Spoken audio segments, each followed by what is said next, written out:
All right, so that first section, that's sort of the, the ground, the philosophy part of it is just making sure that, and there's a knowledge part of that. So that is, and in knowledge, again, the mind, it's part of that righteousness spectrum.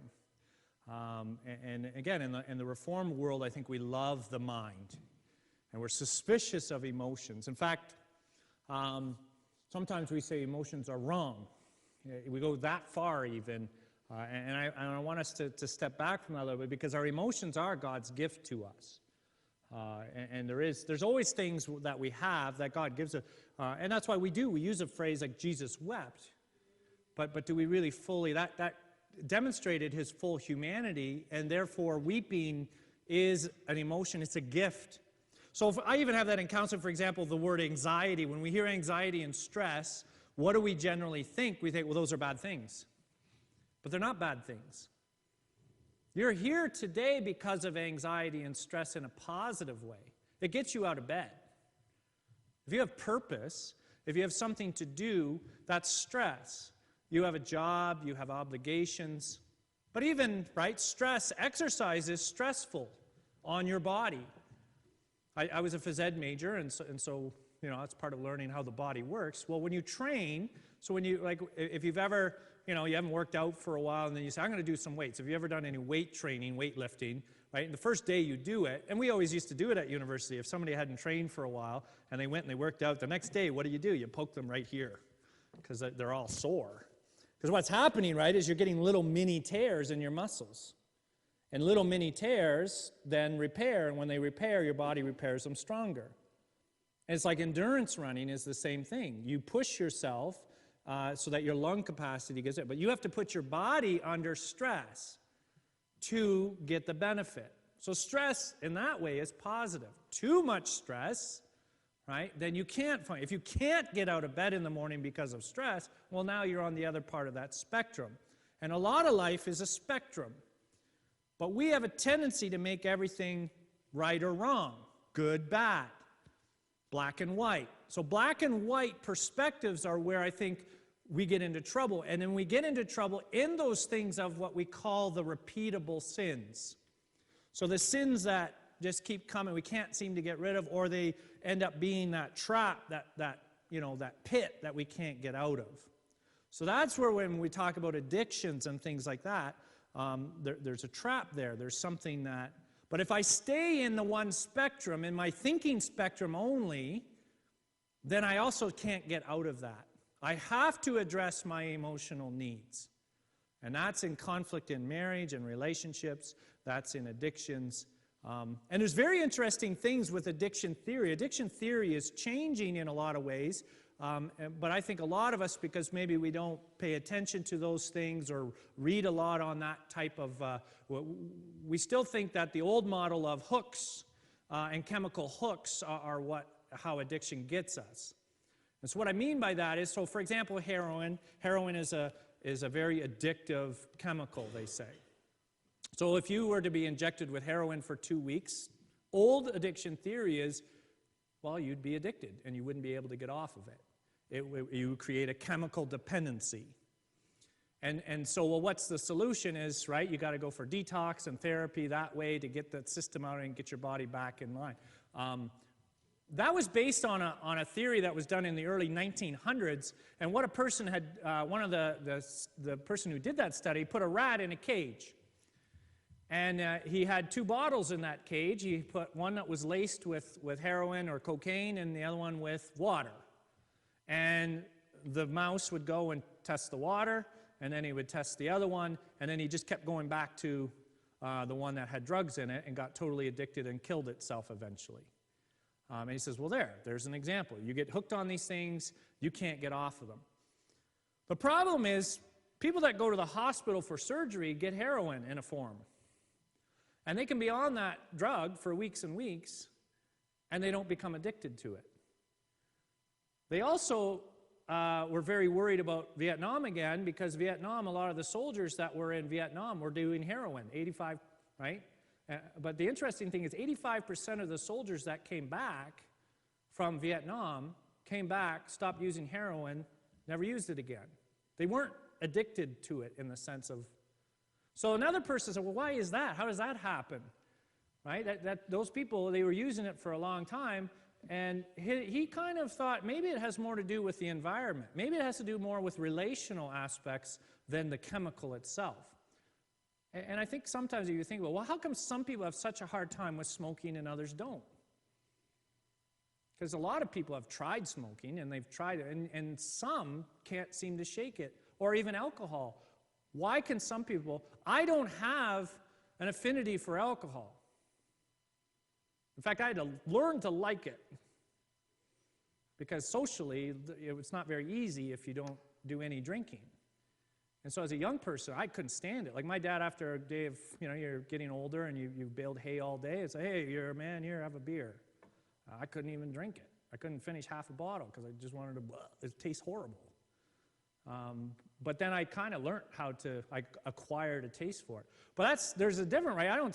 When I worked with people, I had a bricklayer, and if we had on Friday they would buy a case of beer then for the crew. Well, there were some guys, if there were 5 guys, the case would be gone.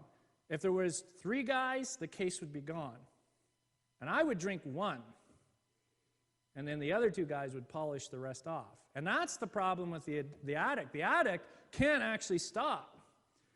They actually, if there was 25 there, they would drink them, because they just literally can't say no to it. But there was something is that a chemical hook? Well, the new addictions theory is, no, it's actually more about, again, relationship and community.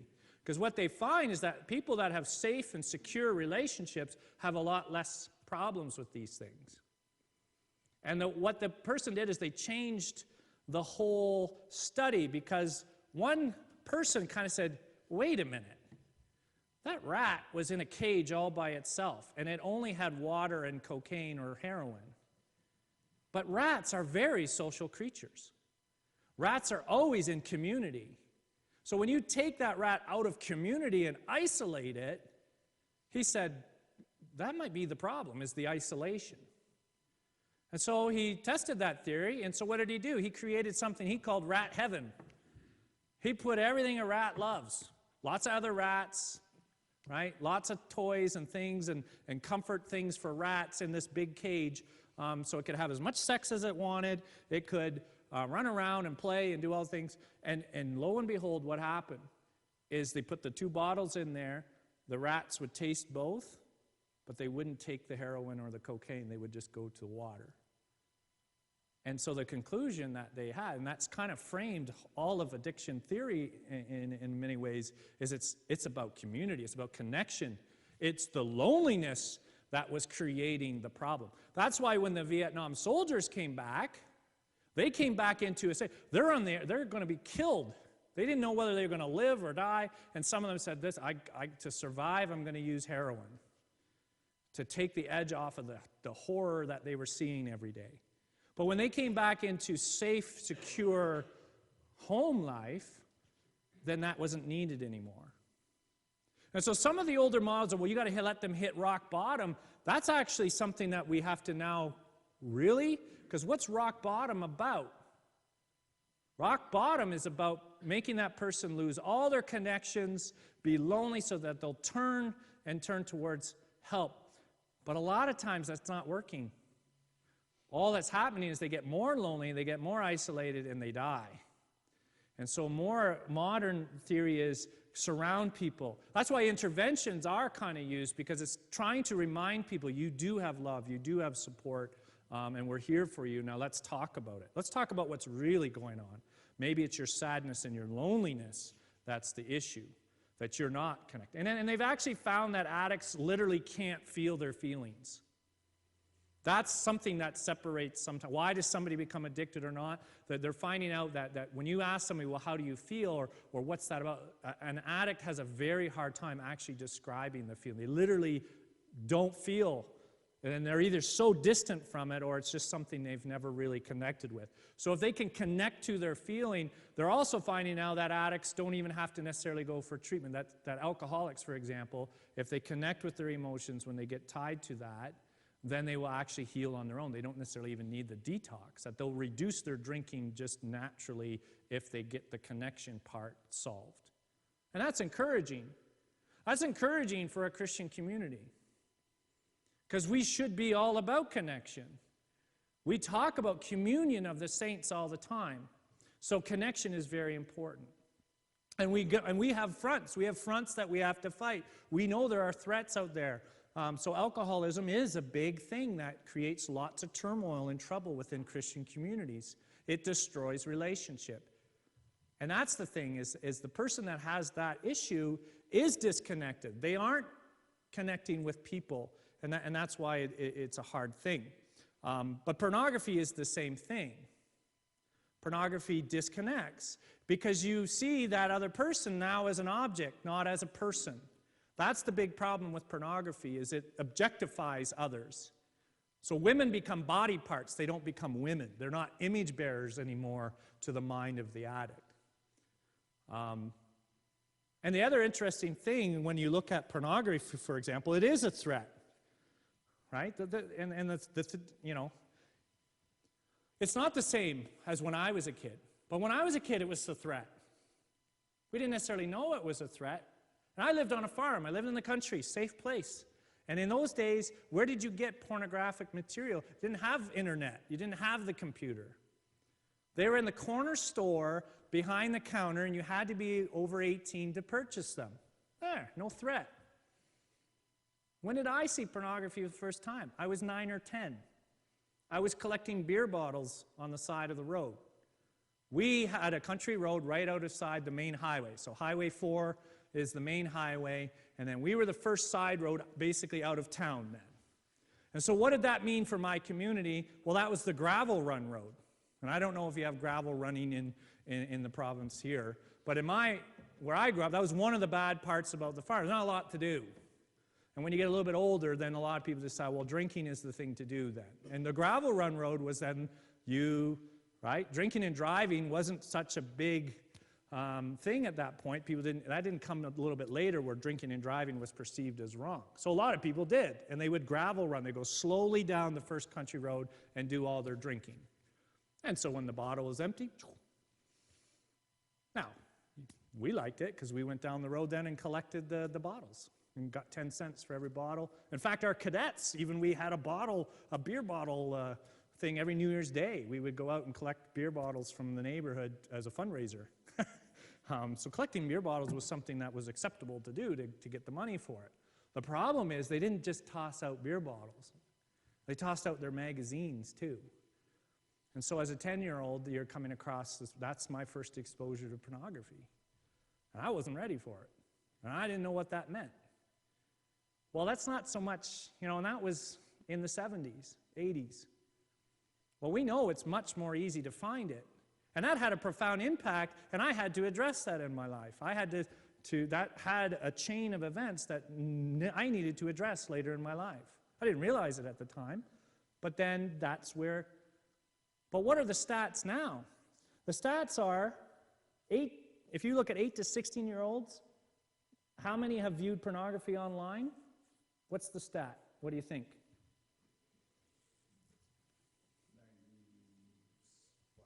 95, probably, yep. 95 or 100. It's getting into that territory. So it's not anymore about protecting people from seeing, but they're going to see it. So if our worry is if people see this, they'll become addicted, they'll get hooked, and that'll be it, then it's a very scary place for us. But there's actually a positive thing in this. If we know they're going to see it, so how do we counteract that? Is we need to make sure that we work on connection and we teach them what real relationships are about. Then they'll see it for what it is. So they're going to see it. And they're going to see it sometimes at a very young age. And they're not necessarily physically ready for it. They don't know what they're perceiving or seeing because they might not even have hit puberty yet. And so that's the thing. We have to make sure that we're looking at it. But if it is about connection, if it is about how do we connect with one, and it is, because really, what is it? It's attacking that whole element of loneliness. That's the fuel that drives something like pornography and lust. So it's something that we do have to realize that it's there. But if we just say, well, let's just you put the blockers on your computer and that'll be fine. No. That's not, they're going to see it. And it's not that they're looking for it even. It's just it's going to pop up somewhere, but if they're not equipped, so we have to make sure that we also tap into those kind of things. So this part then is, okay, then we have to also, there's something we have to look at in the sense of how do we actually do that then? How do we equip people? Well, I think sometimes, again, it's perspective. I talked about a spectrum. What we have a tendency to do is categorize things in an either or. So I say something's bad or it's good. And then there's, right, evil, good and evil, right, wrong. We do that either or spectrum. But then I can do that with other things. So you got hate and you got love. We see those as opposites. Anger, happiness, or joy, sadness. Liberal, conservative. And I have then what I end up as I kind of create an evil spectrum and I create a positive spectrum. So if I say liberal, okay, and then there's immediately going to be things that come to your mind. And that could be political, because we actually have those things in political. But we also then tend to bring those things into church. So we have liberal, conservative. Is this a liberal or conservative church? We like those labels. Probably going to say we're going to say we're on the conservative spectrum. But then any church that I label as liberal or any party, that's now evil. There's no good in that. It's the same with emotions. So we need to be joyful as Christians. A lot of us express that. Okay, be joyful, rejoice always. But if I always have my either-or spectrum going on, okay, that's the good thing. Bible says that's good. Well, what's bad? I need an opposite. What's the opposite of happiness and joy? Sadness, evil. We don't want to be evil, so don't be sad. Connection, communion of saints, good. Loneliness, bad. So then what happens is, if it's bad and it's evil, it's actually sin for me, so then I can't even participate in it. But is loneliness a sin? Is sadness a sin? No, it's an emotion. It's a part of who we are. We will feel lonely in our life. We will feel sad. And it's not necessarily then evil, it's actually something God gives to us. Loneliness sometimes moves me toward connection, not away from it necessarily. If I don't want to ever feel sadness or I can't cry or grieve, I just hold it in, and it becomes the trap that swallows me. And even, for example, grief, how long on average does grief take? If you've been married to somebody for 40 years and you lose them, on average, and from a counseling perspective, we have kind of a time frame where we say, they shouldn't make major changes in their life or even maybe enter another relationship for a certain period of time. Do you know what time frame that is? Anybody have a guess? It's longer, right? 1 to 2 years can be the time where it takes for them to really fully get over it. In our Christian community, sometimes we do very fast. We want it 3 months and done. So when they're not over it in 3 months, we're kind of pushing them to get over it. Move on. You got to get going. We just had a home visit report from somebody that lost her husband 4 years ago, and she was still feeling bad that she was crying in church, remembering her husband. And as a counselor, I say, you shouldn't feel bad. You miss them. I go on home visits with people that have lost spouses 30 years ago, and where's the spouse? Right beside them in the picture of the chair. And a lot of them talk about them in the home visit. Because you don't lose them. That's the beautiful thing about love, is they live on. They live on eternally. They're always part of your memory. But we're sometimes so afraid of that memory, or we don't want to talk about that person. That's one of the things that people that lose people mourn. They don't say their name anymore. They don't even talk about my husband anymore. He exists in their heart. And that's actually the beauty part of it. It's the hard part, too, is they're tearing away. Right? We want the next hug. We want more connection. But the fact that they eternally live in our mind points us to eternal love. And that's a beautiful thing, and yet it takes tears.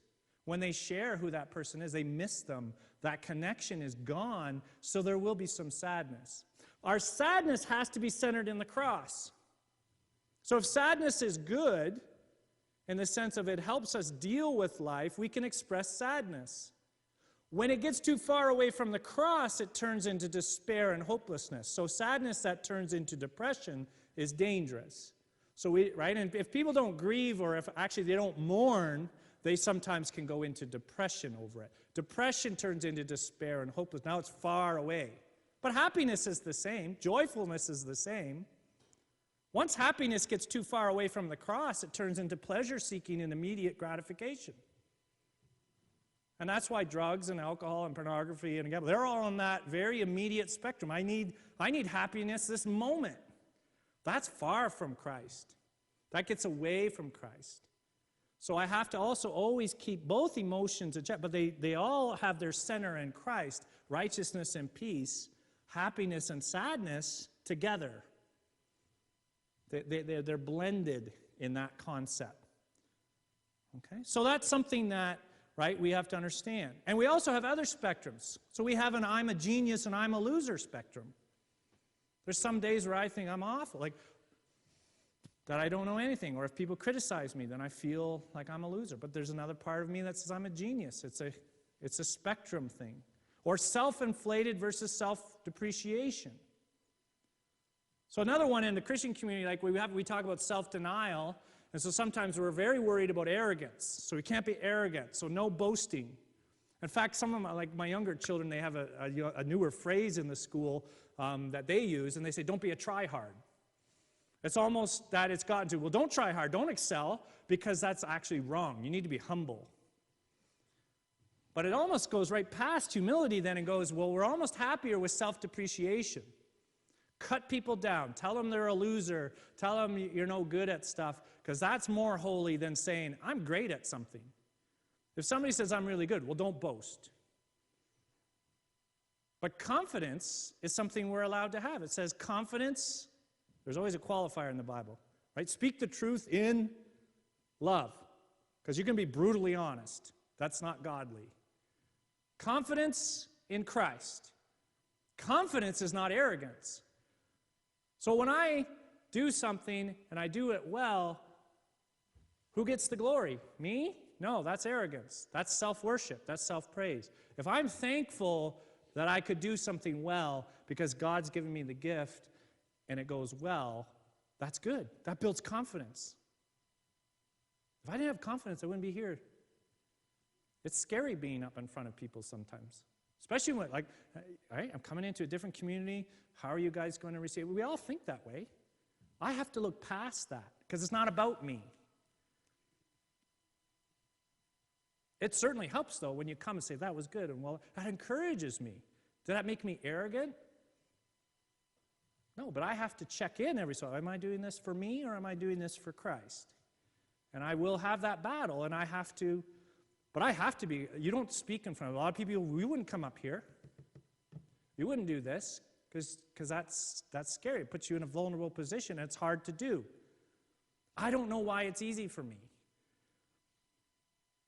Well, I do, because it's a gift. God says, do it. And I give you the tools to do it. And I can be comfortable in front of people. That's something then that I take joy in. And I like to do it. So that's something that comes out of that perspective. But I can be stubborn, and I can be arrogant, and I can be strong-willed. That's on one spectrum. You also have, though, then, arrogant and weak-willed. Just because somebody has low, like we talk about self-esteem, low self-esteem or self-depreciation, that's just as much prideful. If I say I'm a genius, that's pride because I'm smart. I did it all. I'm Nebuchadnezzar. I built this whole kingdom. Boom, that's arrogance. I'm so bad, nobody can love me. Not even God. If I'm always in self-depreciation and I'm a loser and I can't do anything right and woe is me and people have to help me, I'm in a spectrum of pride that says not even God can love me enough. I'm more powerful than God then because he can't save me from my own wickedness. That's a trap that we have to, and that's where God can't love me. I don't have that. I'm all in the righteousness spectrum. I'm a bad person. I'm totally wicked. I will always be wicked. And that just becomes the mantra of the mind, and it's a trap.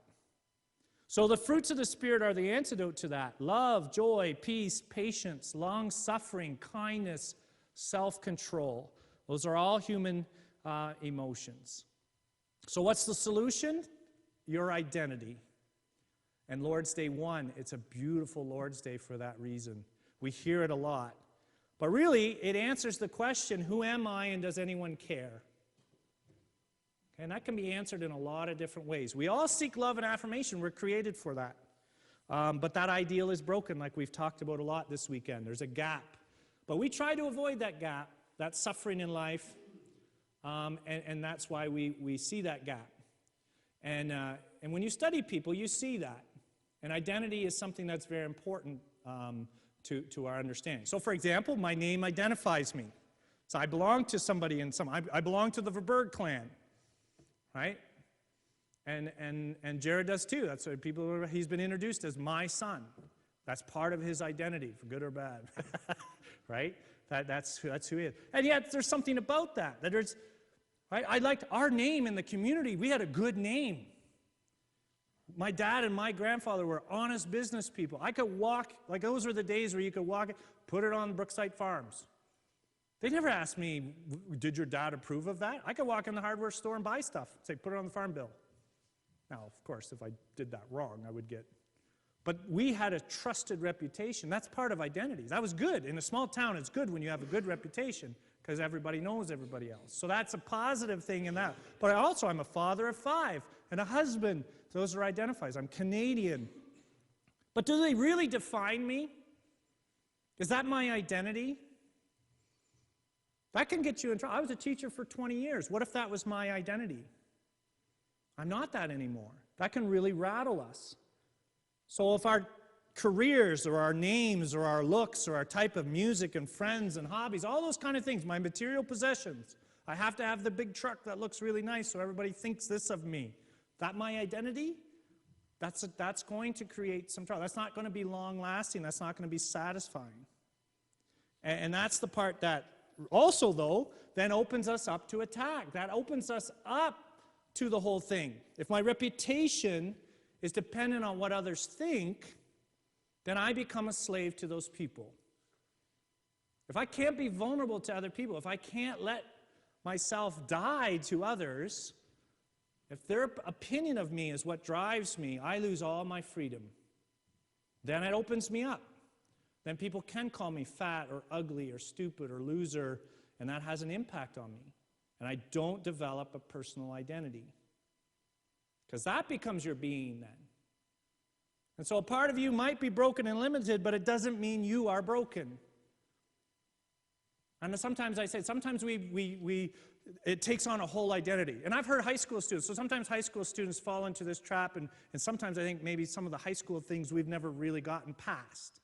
But so, for example, that's why I think cutting actually is on the way up, because cutting a lot of times is a way that people deal with high stress and pain.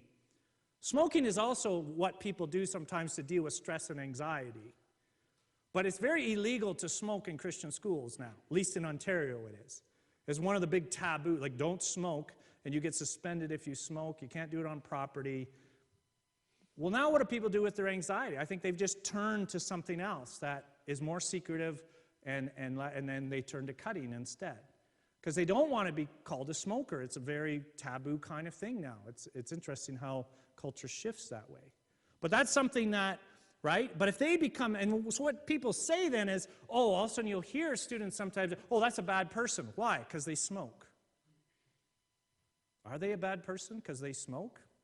I probably have smokers in the room, because that's just, there's always a segment. Are you a bad person? Well, no, and we can acknowledge it's not a good thing, and almost every smoker will say it. No, it's not good. But does that now envelop their whole identity?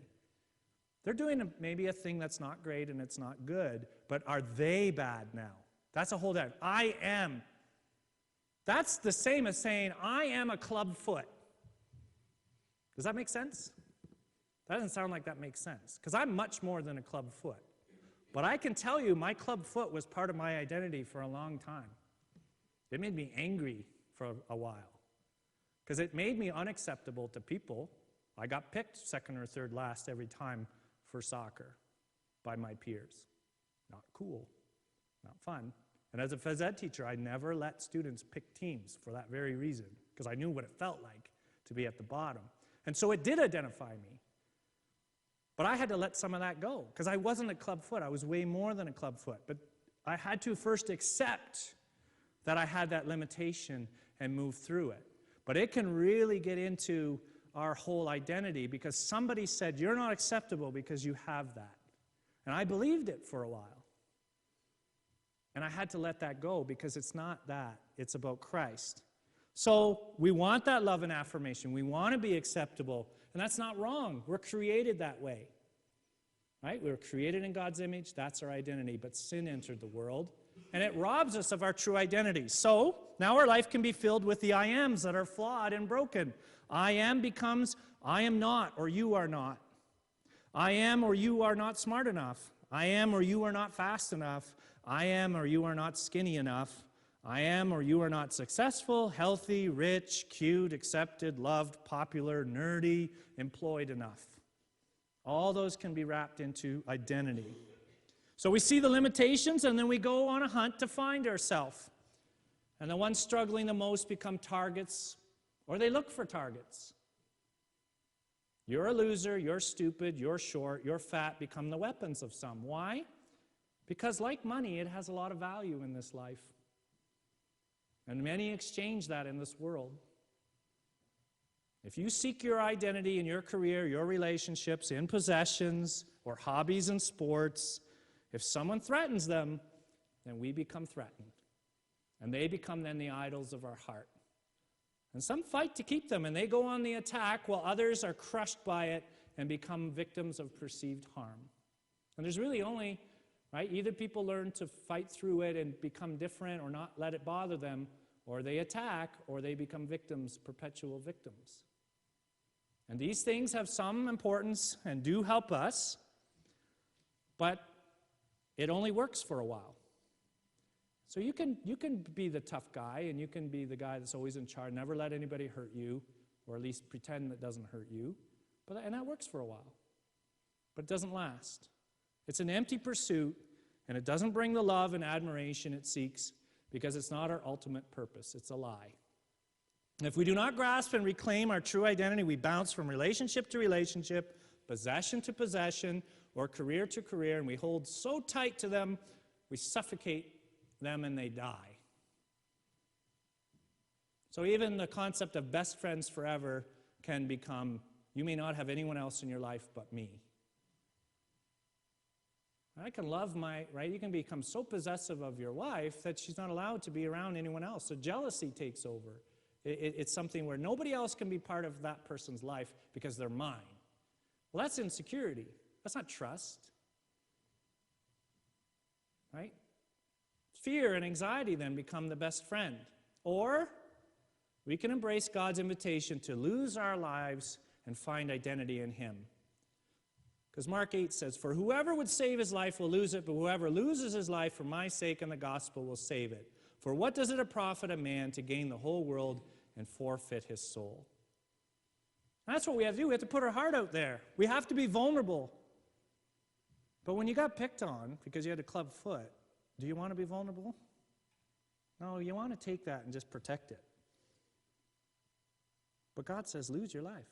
I gave my life for you. It's already taken care of. Just put your heart out there. That means some people will steamroll it. But that's not a broken heart, because my heart is restored in Christ. And if I can go to that, and that's why both the catechisms, the Westminster Confession, right, says, what is the chief purpose of man? To love God and enjoy Him forever. Beautiful. And then our catechism says, what is your only comfort in life and death? That's all about purpose and identity. I am not my own, I but belong body and soul to Jesus Christ. So that's where we really have to go with it. I am a Christian. That's how we should start all our conversations. Am I a father? Yes, but I'm a Christian. I'm a Christian first, and the other things follow that. When that's the beginning, it shapes all the other ones. Then God says, you are not a slave, but a son and a daughter, an heir that gets to rob, right? You get the robe and the fatted calf, like we said in the prodigal son. So when I tell myself or other people say, you're a loser, that's not what the Bible says. The Bible says, but you are a chosen race, a royal priesthood, a holy nation. There's no losers in this room. We're all part of the priesthood. Treat each other like priests, fellow believers, right? Let's not be so hard on each other. I'm a sinner. You are the bride of Christ, loved and honored. I have no friends. I'm alone. You are my friends. That's what Jesus says. If you do what I command, I no longer call you servants. Sometimes I feel it's easier to be I like the servant. I like the prodigal son's mindset. I know God, he's too big for me. If I could just be like the servants, it's way better than the life I'm living now. And the gospel says, you're not a servant. You're at the table. The Lord's Supper is beautiful for that reason. We get to come to that table, and God says, come in for the feast. Or are we the older brother that feels, I've been in the church and I'm getting ripped. Everybody's paying attention to that person that's wicked, and I get nothing. No. You have everything. You have everything that I have. That's what, and the Father, see, that's the righteous guy. The older brother's the righteous spectrum guy. I've done everything you've asked of me. I've followed all the commandments. But I can't love that guy because he left. He has no concept of the love mercy part. And the one that left had no idea about this, how important it was to live the godly life. He went out and he partied and had a blast. And then he got to the bottom of it and it was horrible and empty. And he needed that love too. But he needed to know the seriousness of it and the consequences of it. So it's both there in that story. I have nothing to offer. A lot of people go there, I'm not an elder. I'm not gifted. You are an ambassador that you might declare his glory. You represent Christ. And that's what you want to do. It liberates you. You know who you are. And then it allows you to address those things. It allows you to be comfortable talking about who you are. But you need to understand that it has to be part of that. And I think one of our biggest, we have a lot of strengths in the Reformed community. That's why I'm part of it. I've been part of it, and I love it. And I think it's all there. All the pieces are there. Sometimes we don't piece it all together maybe in just the right way. But one of the things I think our blind spots is sometimes as church and parents and elders and teachers, we only teach what you should do and how to live instead of who you are. We need to spend more time talking about our identity in Christ and talking more about the relational part. It's not behaviorism. I'm in psychology. When I say psychology, it makes people nervous. Oh, psychology, psychobabble, it's bad. Don't even say it. Christian psychology, that doesn't even happen. It does happen. Because sometimes we're so afraid of that relational part. We have to understand that, right? Because Christian psychologists do the same as Christian farmers. They take secular information and they understand it in the gospel-centered way. You have to, right? Farming practices. You don't just use the Bible for farmer practices. The parable of the sower is not a great farming, scientific way of farming, right? I see the equipment around here. It's not like the parable of the sower. But sometimes we do that with counseling. So you can only use the Bible. You can't use secular information. We do it in every other, right? Doctors do it. That's all secular. But you go to the doctor. You trust his surgery. There are things we can see. When you look at, right? You look at, the debates over Monsanto or Roundup Ready soybeans. That's all part of the Christian worldview. Is that actually caring for using all those pesticides? Is that good? The herbicide, is that good for the land or not? You have to wrestle with that. But you want the studies to show you whether that's good or not. And psychology is the same way. We have to do that. But that's part of then who are we and how do we live? So, a lot of times we spend, a lot of time saying, do these things, live this way, and you try it. And you run your life that way, and it sucks. There's pressure everywhere. And as men, there's a lot of pressure. And that's why sometimes we don't want to talk about these things. It makes us too vulnerable. It makes us, right? You have a lot to lose. So why would I do that? Well, if I have my identity in Christ, that's because otherwise you don't know who you are and why it even matters. And again, those things are important. Living a certain way, following the rules is important, but you can't act yourself into identity. It's totally different. The order is wrong. Our identity is the starting point. So when we understand who we are, then we're motivated to live out that reality. And freedom in Christ is just that. It's not a duty. We need to act like we're healed and not sick. But if you're sick, you need to be healed. You need the treatment. Hanging out in the hospital doesn't mean you had the treatment. Hanging out in church doesn't make you a Christian. Surrounding yourself with Christians, sending your kids to Christian school, or going to one yourself doesn't mean you have that identity. And you need to personally heed the call to follow him, to surrender your will and live to him, to lose yourself, to gain your identity. And once you're healed, you get up and you walk. You're not crippled by sin and temptation anymore. And I know sometimes I struggle with our prayers, like we do the 10 Commandments, and then we'll have our prayer of confession. And sometimes the prayer can sound like, oh, and we've sinned multiply so much this week, and we're horrible. And you know what?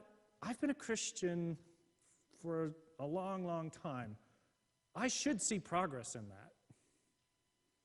I can focus on the things that I've changed. I talked about I got rid of that. I got rid of anger to a large extent because God worked that in me. And I can take joy in that. And it becomes less because that's sanctification. If we always have to go back to, well, am I really a Christian or not? Did Christ die for me? Then we go right back to ground zero. We never grow.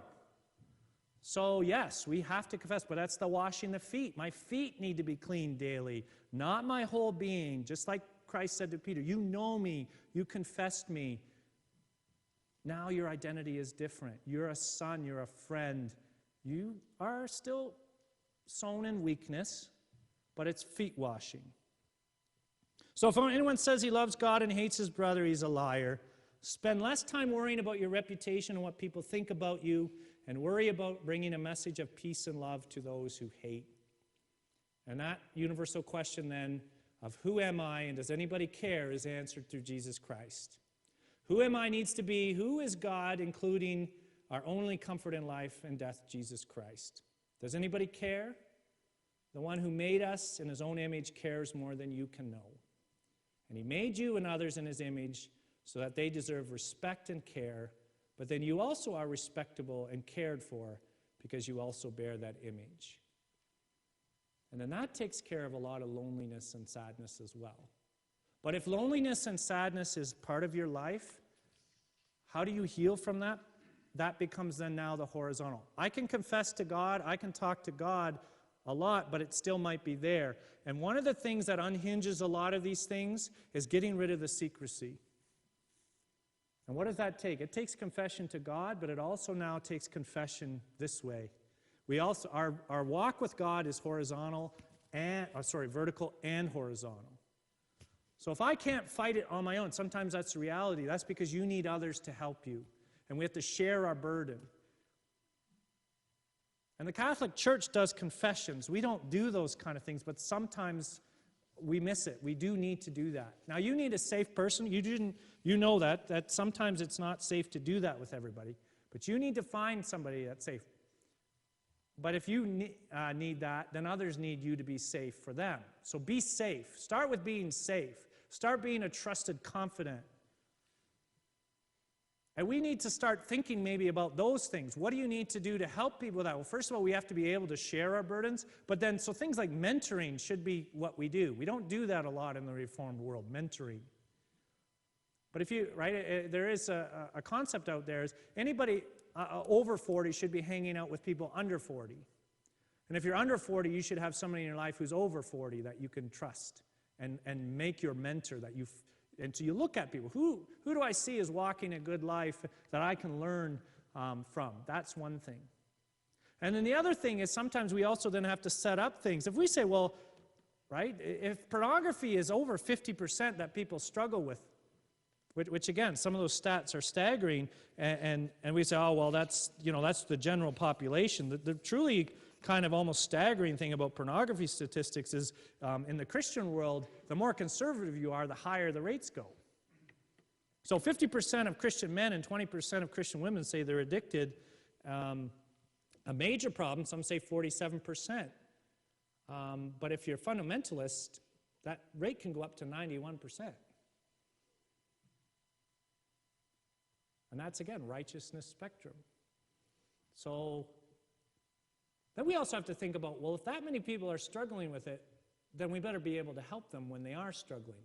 Well, what we have a tendency is we say we're worried about it, but we don't have anything in place to help people with it. Because there are some topics, I think, within the Christian world that are, I would call them spiritual suicide. We make them mega sins, and once they become mega sins, we can't talk about them anymore because it's suicide to do so spiritually. So abortion, for example, we don't like what our country's doing with it. We want it to stop. It's murder. But then we talk about it sometimes in such a visceral way. Who in this church, if they had an abortion, would admit it? Is it safe to admit it? Is it safe for a male in this community to say, I have pornography addiction? In a lot of communities, no. You're done. You're not going to get in leadership. You're not going to be seen as a positive person. You'll be cast away. Alcoholism, can we admit it? Can we minister to it? Those are challenges. But if people are really challenged with it, we need to find a way where they can then say, I'm having trouble with this, and I want help, and I want to be restored. So support groups might be something that has to be set up. Because if people come out and say, I need help, and I struggle with that as a counselor because I'm a Christian counselor. People want very solid Christian biblical counseling. But then when we have the big issues like mental illness or pornography addiction or even people that have been sexually abused and now that all kinds of things come out of that, then they say, well, where can we send them? We don't have places for them. And they want Christian resources, but then the other churches are the ones that are doing it. And then we don't want to send them there because they might get liberal theology. Well, but we can't have it both ways. We can't say, well, we don't agree with psychology. Now we're in trouble. Where are the psychologists? They're not there. But if you don't believe in it, who's being encouraged to go into the field? I heard it. I was an elder first and a counselor second. And I went into counseling because I kept hearing, we don't have enough counselors. We can't send our people to anybody. And I got into it. I know why they're not there. Because first of all, a lot of people say, well, we don't, that's not good stuff. That's all secular, psychobabble. That's not encouraging. And, well, we don't really want to pay for it. How do you start becoming a counselor, right? A full-time, you can't support a family on it very easily either. So those are little gaps that we've created within our communities that this might be the start of that conversation. How do we get to that step where we can minister to each other, we can share our burdens, we can be sad and express our loneliness in a safe way. And when you start doing that, then these things are going to come out. They're there. They're going to come out more, and that's good because that cleanses people. It gets them out of that trap that they're suffocating with, and we got to be ready for it. And that's why things like this are good. Maybe this is a start. Maybe God's moving that way to prepare your community. That some of these things maybe need to get worked on so that freedom in Christ becomes much more of a living, breathing thing. And if you have that freedom, use it. Express it. Be more emotional.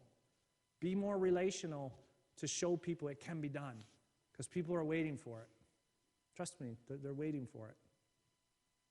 And it'll be a gift to your community. Any questions? I may have gone longer for that one. Yes? I first want to clarify the 6-month thing. Not that I believed it, but it was going off the DSM. Yeah. And that's part of, right, the realities. And there are some things within our community we do really well. We really are there for people in the beginning, right? And that's where, again, we want to take the positives in our community. We surround people in that, right? And I've seen that a lot with funeral home directors. They're amazed at the Christian community, how they come aside people. And that's the good part. It's just that we have to learn, one of the things that we don't always understand, in counseling we use a phrase of, this could be a wilderness journey. And I use that phrase intentionally because some problems last a long time. And some things take longer for some people to deal with. But if I have a 40-year mindset, and if I come into a situation, even as an elder, if I come into a situation and say, hey, I'm going to fix this problem, you know, they got a dispute or there's something going on here, and if we just say the right things, we'll fix this. And I have a 2-week plan, I'm going to be disappointed a lot of times. Even terms. A lot of elders, you get in, got a new situation, I got to get this done before 3 years because I'm going out. No, sometimes I have to hand it off, and sometimes you're going to hand it off 3 or 4 times. So some of these journeys are, if I know it's a 40-year journey, then I also have to have right? If you know it's a 40K run and not 100 meters, you better start the race a bit differently. Any of you that tried cross country and sprinted in that first, no, that's a disaster. And yet we get tired, we get worn out, and we say, those people are horrible, they don't get it. No, it's us sometimes in our pace. So with grief, we have to sometimes realize that it will take a lot longer for some people, and then be patient and keep listening and keep. Just because they're not out of it yet doesn't mean they're doing something wrong. And everybody's unique that way, or how connected they were to somebody. And if you've lost people in your life, you know that. You react differently to every situation. That's about that person, but it's also about sometimes where you are in your life and in what time. Yeah. The second thing I wanted to get some clarification on, I believe in the rock bottom model to an extent, as far as it relates to, and I'll sell to people when it comes to financially supporting somebody who has an addiction. You talked earlier about loneliness can help bring you back to, you have that awakening, so different than being in despair, and all of a sudden having that kind of awakening in that way too.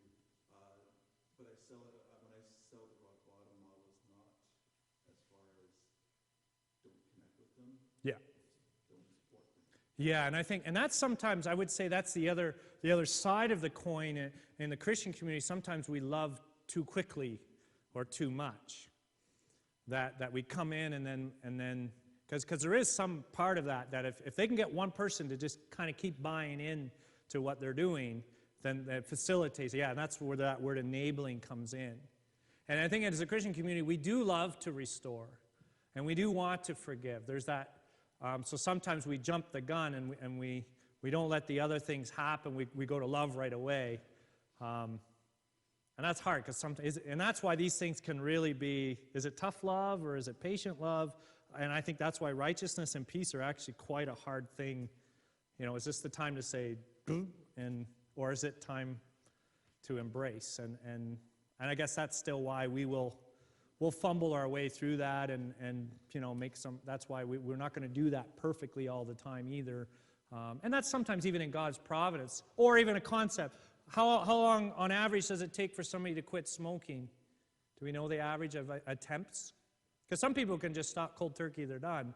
But the average is 7 times. Relapse for recovery? Yeah. So, right, so that's for smoking. Well, then that is also then, and that's why some of these things are tough, because every time somebody fails, right, they want to quit alcohol drinking, and they've addressed it and they know, and they're in a relationship with somebody, well, then if they relapse, they're going at that trust thing again. Then trust is broken again. And that's the running over again. Now somebody got ran over again.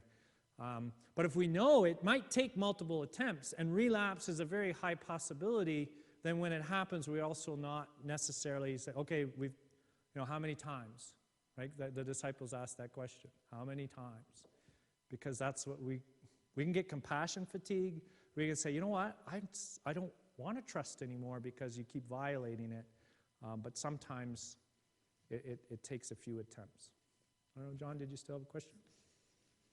That, if I heard anything today, it's about balance, right? I think that the older generation, or, especially like my father's generation, they probably didn't hear that, right? And so it was all about righteousness. And love was farther away. And I think now in our modern culture, of course, it's cool to talk about the love part and no righteousness at all.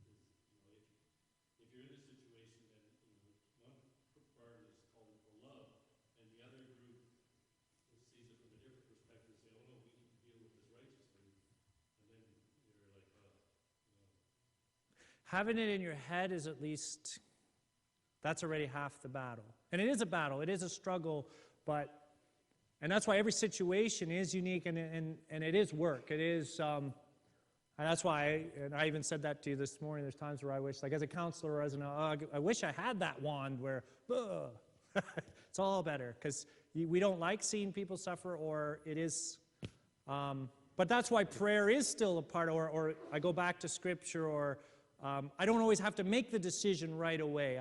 I step back and I say, and that's where we do the self-examination, is that what's my heart really telling me, or what's my gut?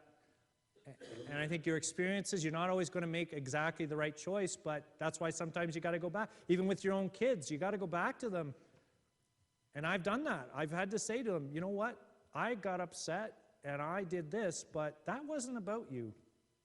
I did it because I was stressed and I got angry, and you need to know that. And confessing to your children is a very liberating thing, in the sense of, if it isn't their fault, they need to sometimes know that.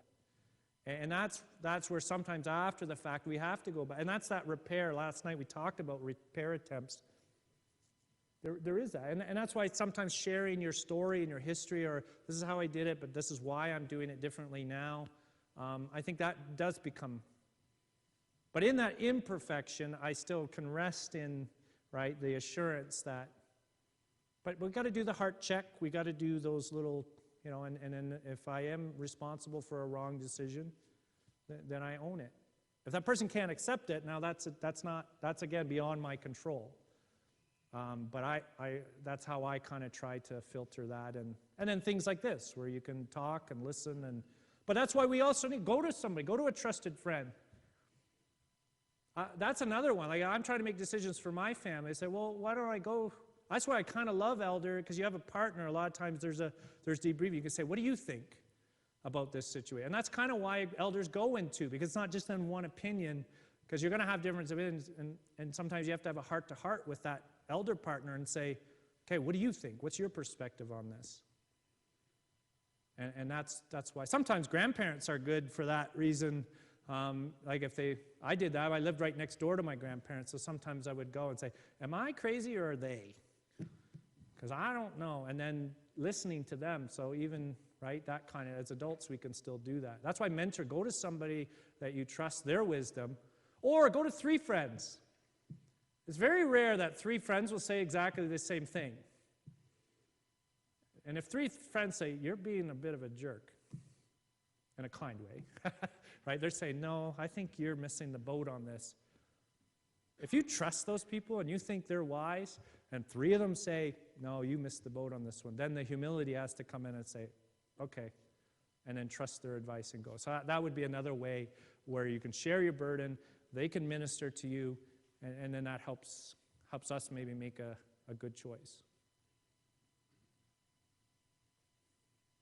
I have a question over, a little bit from the Reform background of the Netherlands, and here in Canada, you see a little bit, and thought a little bit different in sometimes the power from praying. Because God has a tool, you pray, and then you have the second place, the Spirit. And a lot of places of churches here in Canada, sometimes you miss that a little bit, that it's moved a little bit to the background of the power from praying, and then you open more doors than sometimes they are closed, and on that moment it's open. Yeah. And that is, I see it ook a little bit, the difference between Europe and here. We miss that a little bit sometimes especially in the Reformed churches, they just say, it's not a problem, but we make a problem as Christians of that problem. Yeah. And I think that is a little bit, it's because we've kind of that is an emotional part, or the relational part of prayer as well. So we're maybe not tapping into that enough, where we do make our prayers even an intellectual experience. And it's say the same things, praying from the core of your heart, which includes then, I think, the Holy Spirit. That can be a different thing. But I think, and I don't know if that is, you might be tapping into not only Canadian culture, but even, well, Canadian Dutch Reformed culture is where we're very scared of emotionalism.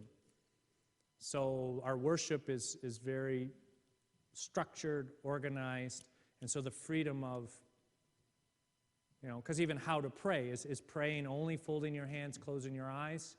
Can you pray like this? Yes, you can pray. Like we sometimes categorize it so we get so narrow in our definitions that then we get afraid to go outside of that. And then I think we cut off the emotional part.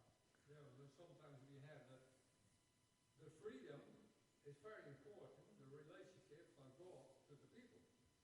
And when you do that a little bit all in a different way, you cannot be free. Yeah. And that sometimes I feel a little bit, then you are not comfortable. Yeah. Yeah, sometimes, yeah. You understand? Oh, I understand, and a lot of us have, When I came from our church, that minister was very free. He made it free. yeah, And then you have the relationship. It's totally Yeah. free way. Yeah. And that you miss sometimes here in Canada. You say, why we go that road? It's not a road. Yeah. It's called make an open road, not a narrow. yeah, and it's a hard, because you have that or corporate worship is different than individual worship even. Like I think even making that distinction can sometimes help you, but I think sometimes, yeah, we get a little bit of a, how does it look? And that's why how we dress, how we look, that becomes performance again. But that's why, if it gets too much about how do I look and what do people think of me, and this is what a Christian looks like, then we lose the relational and that. Because ultimately, if somebody wanted to raise their hands in church, that's not going to collapse the theology, but it makes us nervous. Yeah, on the other side, it's an eye-opener. Yeah. So, but that's, I don't know how to solve all of that, because we also don't want it to, and a lot, like for example, I left the Christian Reformed Church. There were reasons why you did. So I'm of that age, like you say, hey, it's heading in I didn't necessarily think that was heading in a positive direction. So sometimes when you make that correction, but that's why I think in the URC in the early ages even, it was like, we've got to be like-minded. And that's a dangerous phrase in some ways, because then it's like we got to think identically. And we're all created very unique. And so, yeah, but that is, but maybe stuff like this helps us to maybe just step back from that and say, why do we would, and is that, different isn't always wrong. There is still that component. Pastor.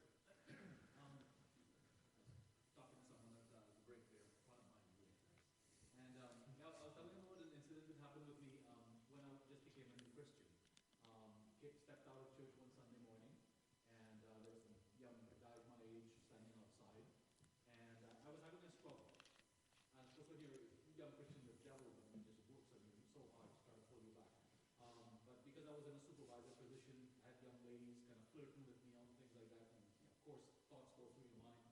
So I stepped outside one Sunday morning, and I said to these young fellas my age, this is what's going on. You guys struggle with that kind of thing, sexual temptation and thoughts and those things. They all went silent. And they all looked at their shoes, walked away, never got an answer.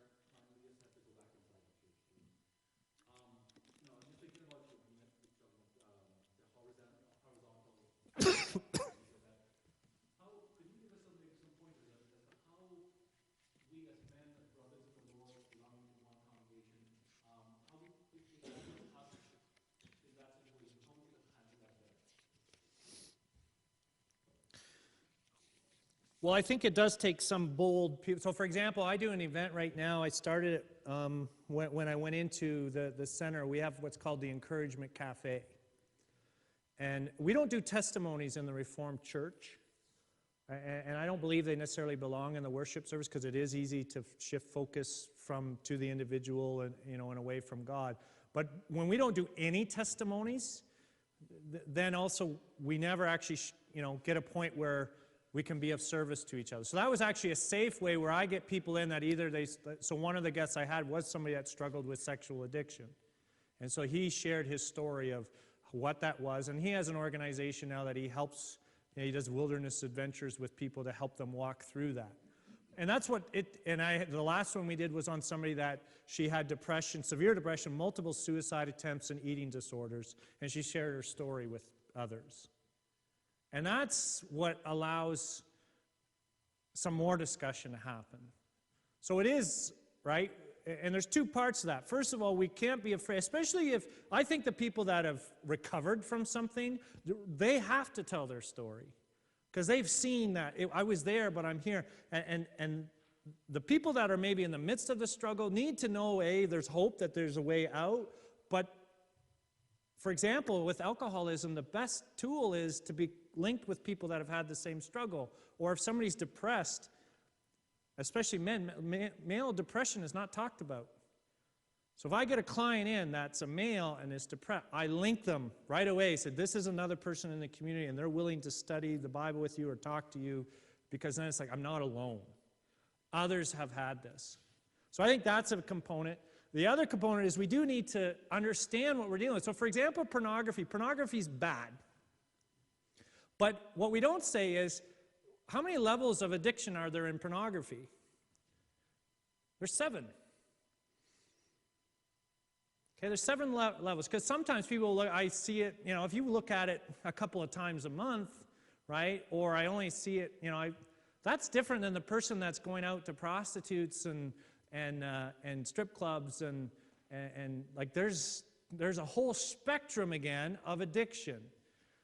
But if somebody looked at something, right, and stopped looking while they were looking at it, yet they feel, I looked at pornography, I'm so deep in this. Sometimes I think people within, because it's so negative, we have to understand that sometimes people are at level 2 or 3, and that's a healthier spot than level 7, and we can help them a lot easier when they're in that level.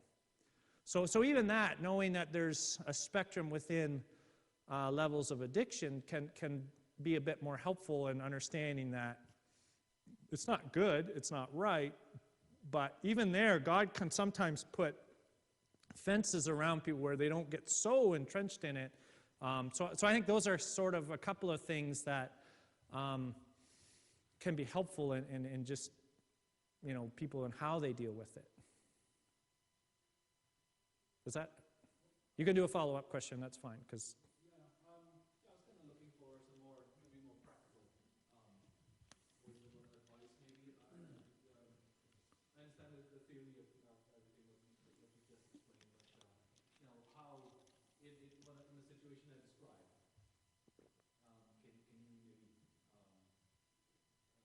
offer some advice specifically as to how we should have, we as brothers in the Lord, for instance, should have reacted and responded in a situation like that? Well, I think anytime somebody's sharing something that's hard, first of all, you want to do a lot of listening. So again, I think there's some individual perspectives in that. So if I have a couple of close friends and they're really good, I have to broach the subject in a gentle way. So if we know pornography is an issue, but a lot of times it takes that first person to say, like I said it, I came across pornography. I saw it. It didn't help me. I had to deal with it. That's starting the story. And then you say, well, what about you?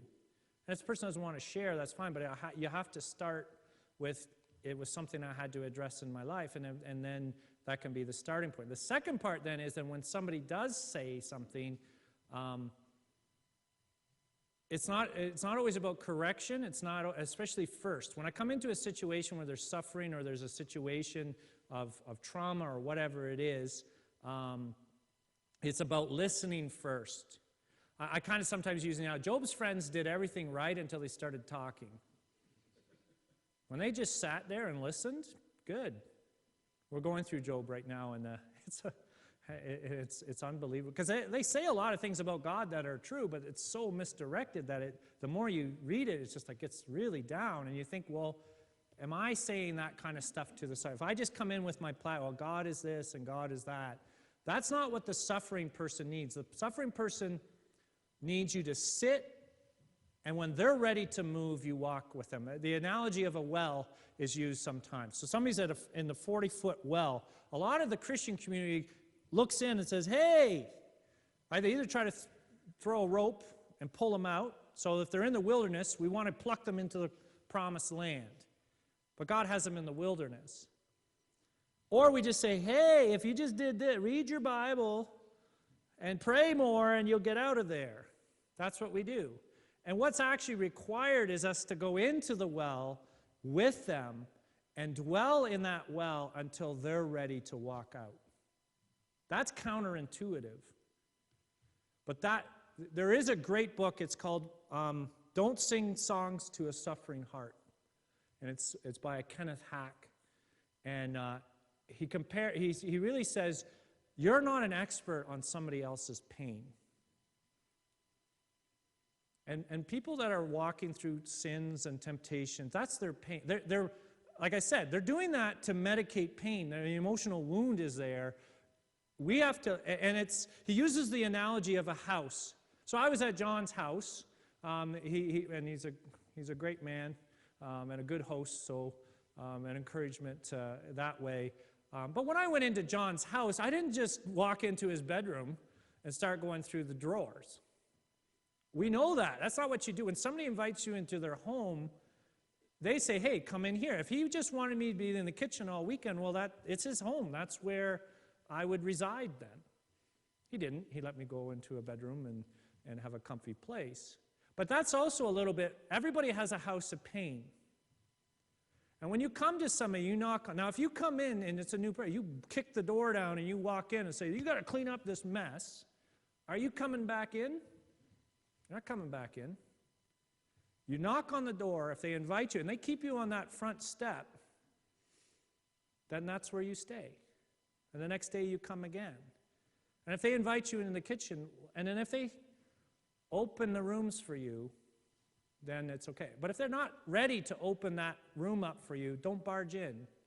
And that's what safety is. Safety is creating a place where we can say it without them feeling like you're going to wreck and renovate the whole. You don't go in and renovate somebody else's house. You sit. That's not really masculine, right? Well, that's. I mean, you started off by saying it's uncomfortable you can sit beside each other. It is kind of, right? So now you're in a situation where you're asking advice. You don't want to ask advice for 2 or 3 guys, right? Because first of all, they don't want to say back. Yeah. It's much easier for ladies and for women to get together and talk about it. Although there is theories that, yeah. Yeah. Well, and how we do it, actually, it is interesting. There are some theories on that in a sense, side by side is how guys talk. We like the couch with the TV on, right? When you go to a buddy's house, right, that's how we talk. So cars are great places for guys to talk because it's side by side. There's some theories on that how we communicate it. But yeah, we also haven't cultivated, that's why we haven't really cultivated that culture within them, within, I would say, male. And I think that goes because we are protectors. And protectors go forward into the battle. And that's our natural instinct. So then that's why love is what we're commanded to do. And we have to step back sometimes and realize that going forward, it has a healthy part, but we also have to be vulnerable. But of course, there's a lot to lose when you're vulnerable. And the more you're in, like that's why leadership is actually lonely. Because leadership is where you go out front and you make yourself, like I have to make myself vulnerable in order for you to benefit from that. I have to share, if I just talked about the Bible and psychology, that's less effective than if I share a part of my life or even my own weaknesses or my struggles. But yeah, I can go back to Ontario. If you don't like me, you won't invite me back and it'll be done. So there is some safety in that too, where I don't live and dwell. That's why when you dwell in, especially when you dwell in a community your whole life, that's why some of those things aren't so easy to solve because the hurts are there longer maybe, and do I go out there again and get whapped around again? So yeah, always where there's more risk. That's why sometimes it's the hardest to be vulnerable with your spouse. There's way more to lose. If it's a permanent relationship, if I mess this one up, so that's why that's where we get more cautious too. Does that make some sense? Am I getting at what you're asking about, or am I going off on a...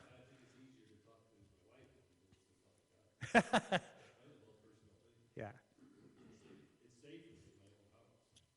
Yeah. Which is good, because that means you have a good relationship that way, that you can be vulnerable. Like some people have the opposite, I think. It's easier to talk to the guys than to their wife, so it can depend on the situation too, maybe. I'd just like to touch on what Pastor's experience was a little bit. I would think of you, it comes back to relationships with the brothers in the church.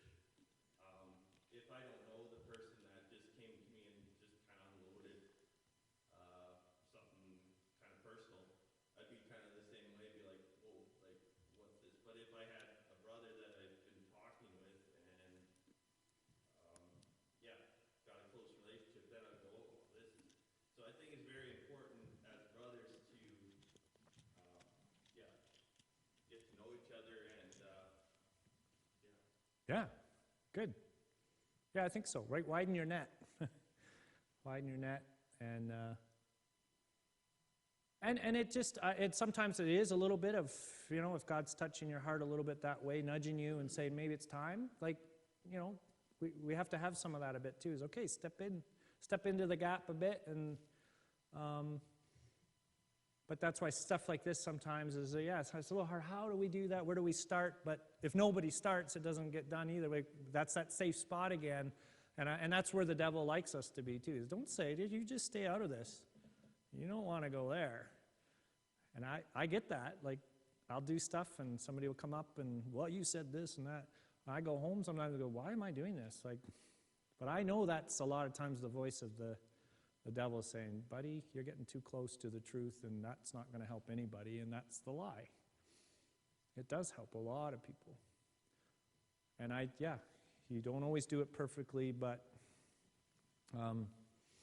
I think when we start doing it, then we're going to see the relationships in a whole different way, and it will make us, as a community, become stronger. And that's why even so, like, it is kind of in a way almost odd. We know it's there, we know it exists. It's just, and we don't want it. We want to be helpful, and yet we can't talk about it, and it gets into odd territory then. That, and that's why we still have to frame that in. Does that make them now all bad?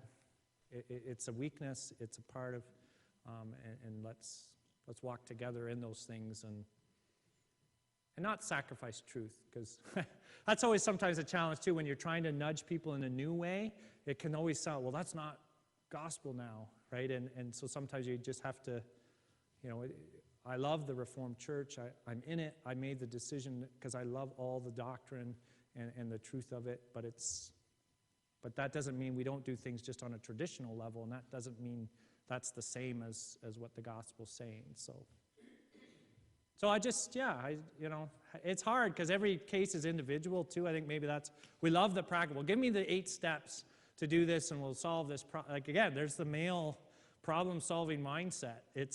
That's analytical again. And that's why emotions, I think, is why it doesn't, like my wife says stuff, it doesn't make, I want to get out, like, you're talking about it again. And I don't know how to solve it, so I don't want to talk about it. That's why I stonewall. And I've had the pleasure now of actually learning to stick in it, stay here, don't run, stay engaged. And there's something really cool that happens as you get to the other side of it, and they're right. It gets better. I didn't solve anything. Oh, here's the other phrase then to use, because I'm a male. I don't know unless do you want an answer or a solution? Or do you just want me to listen? That's a good one with wives. Because sometimes they know, just listen. That doesn't make sense to me as a male. Because why do I go to another male? Because I have a problem and I need help. That's kind of what we do. So that's why, again, how God's created us in a unique way creates the stumbling. And that's why that spectrum is kind of odd for us. But that's actually one where sometimes, and that's where you say, do you need a solution, or do you just, because I go solution mill so fast. Like she'll say how busy she is and stressed. And it's like, well, if you just did this and this in your schedule and boom, there, awesome me again. I'm such a good helper. And that's not what they wanted. They just, there's a couple of rules. There's some great marriage books out there, but even that study that I said, one of his activities for the wife is 5 minutes within 5 feet. So when you come home or you're, right, 5 minutes for 5 weeks. And the other one was do the 6-second kiss. And I've married for over 20 years. I realized I do like a half a second kiss a lot, right? Okay, see you, boom. 6 seconds is a long time. And it's actually kind of nice. It actually relaxes you. So it's interesting even how something like that. But little things like that, it just sort of opens up a new part of our world, and it does strengthen relationships. So. Yeah.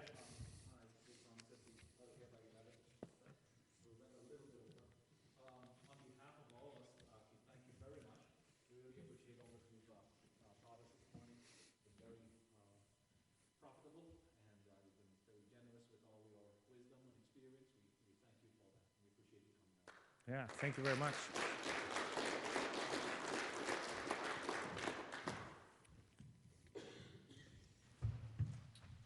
Thought we'd maybe close with singing 133. Just 1 second. What is that? It's not. No, 278. Sorry, that's Psalm 133. 278. How good and pleasant is the sight. And then I'll close this with prayer. How good.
That we are your adopted children, that we are loved by you, that it is because of the cross of Christ Jesus that we may find any meaning in this life, belonging to you, body and soul, in life and in death. We pray that we may take this into our daily lives, and whatever our struggles may be, personally, as brothers and sisters in a congregation, in our daily walk with you, in our families, Father, that we may find strength in your word and in your promises, in your goodness, in your ability to walk with us and carry us, to be our refuge every day and our strength. We pray, bless us in the remainder of this day, in all that we do. Help us to remember what we have learned last night and today and to take it with us. And we pray, bless Keith in the time that he has here yet, and please take him home safe on Monday as well. We thank you for the work that he is doing in the Christian counseling world. We pray that you would raise up more like him, and indeed bless him and those associated with him as they do a much needed work in this world. Indeed, as we are reminded, there is much brokenness, much loneliness, and much struggle. And we see this in ourselves as well. In Jesus' name we pray all of these things. Amen. Okay, you're dismissed, but there's more coffee, and I think there's snacks yet, if you guys want some fruit or...